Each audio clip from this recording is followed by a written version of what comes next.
پرندوں کا بادشاہ۔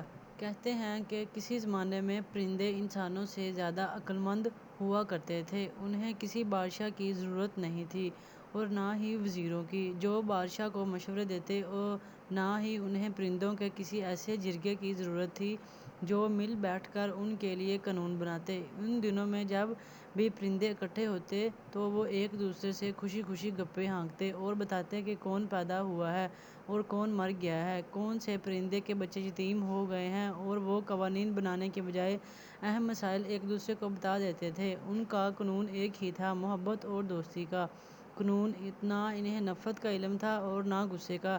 لیکن پھر ایک مکار ان کو علاقے میں داخل ہو گیا۔ اس نے ارد گرد جائزہ لیا، پرندوں کی خوشیوں کا دشمن تھا۔ اس نے مور سے کہا، تم اپنے آپ کو عام سا پرندہ کیوں سمجھتے ہو، حالانکہ تم باقی سب پرندوں سے زیادہ خوبصورت ہو؟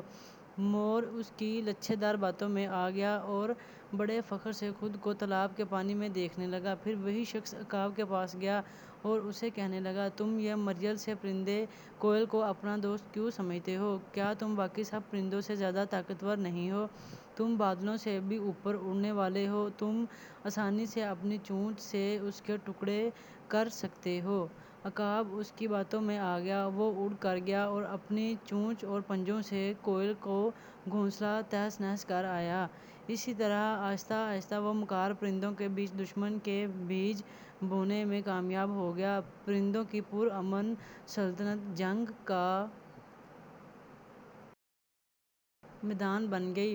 پرندے ایک دوسرے سے لڑنے اور گالیاں دینے لگے۔ آخرکار طاقتور پرندے کمزور پرندوں کو شکار کرنے لگے۔ ہر کوئی اپنی طاقت پر ناز کرنے لگا اور کمزوروں کو برا بھلا کہنے لگا۔ ایک دن ایک ننھے سے پرندے نے سب چھوٹے پرندوں سے کہا، ہم اس طرح زندگی نہیں گزار سکتے۔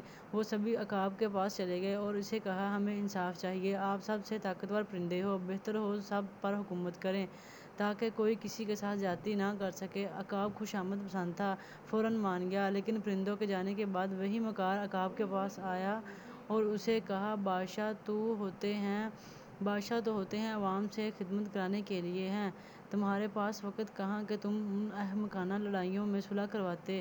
پھر بہتر ہے تم الو کو ان کا بادشاہ بنا دو۔ اس کی آنکھیں قیمتی پتھروں جیسی ہوتی ہیں، وہ صرف رات کو دیکھ سکتا ہے اور جب روشنی میں دوسرے پرندے ہواؤں میں پرواز کرتے ہیں تو وہ کچھ نہیں دیکھا سکتا، اس لیے وہ کسی کے معاملے میں دخل نہیں دے گا اور ہر کوئی وہی کرے جو اس کا دل چاہے گا۔